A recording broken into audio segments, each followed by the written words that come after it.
So imagine we're standing here in Piccadilly Circus, and we're actually the very far eastern end of Piccadilly, the street. Now that extends all the way to Hyde Park over in the western end where we have the Wellington Arch. Now, Piccadilly was described in Elizabethan times as a rudely defined road leading out of London with a windmill at its eastern end, which would have been very close to where Piccadilly Circus is today. In fact, there is a street called Great Windmill Street, which bears the name of the windmill which once stood there. So you might be wondering why Piccadilly is so named. Well, in the 17th century there was a gentleman by the name of Robert Baker who owned a mansion house in the vicinity of Piccadilly Circus.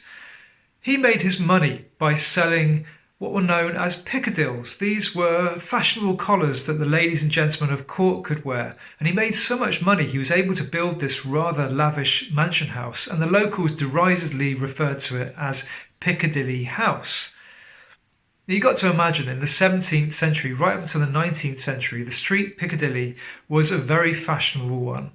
And along it, there were a few mansion houses. The far western end, near to where Hyde Park Corner is today, was such a wealthy area that it was referred to as Rothschild's Row.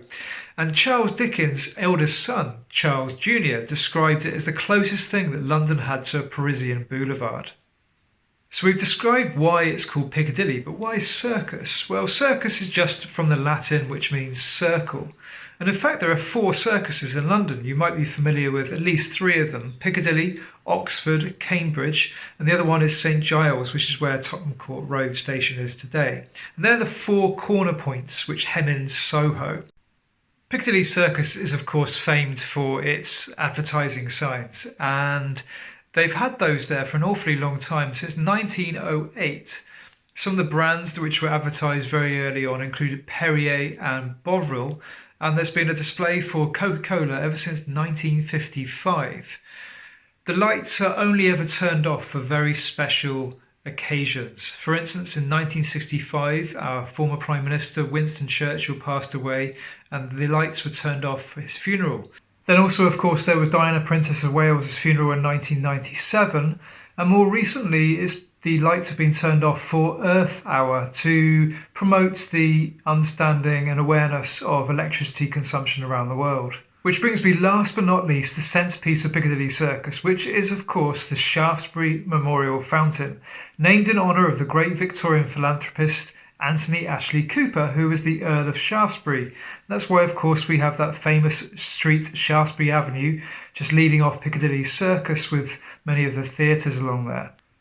So this structure originally was a working water fountain, and you could grab yourself a cup of water. There were 8 originally, but very quickly 6 of them were stolen. Not only that, but the original design for the fountain wasn't followed properly, and so it wasn't as wide as it should have been. So it meant that people sitting nearby were getting continually splashed by the water.